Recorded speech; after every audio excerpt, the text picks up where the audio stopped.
Hey, this is my review for Manga Messiah. It's a really wonderful manga about Christ and his life. So this is the first of a series, right? So it goes over I believe this was the first one that came out, and it's great because it's a manga style, but you get to see scripture and the gospel in a manga. So it also has the scriptures that it's going over at the bottom of the page, and it's very, very biblical. Like they stick to the script, you know what I mean? So it's just the detail is really nice, and basically you're reading the Bible, but in a manga. So that's basically what it is.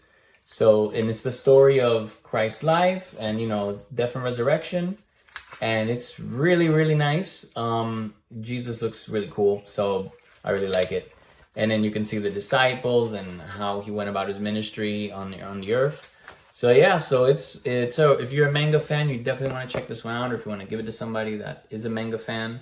And like I said, there's other series and there's other books in the series, but this one is I believe it was the first one and it was the most popular one. So definitely one you want to check out. And yeah, hope you enjoy it.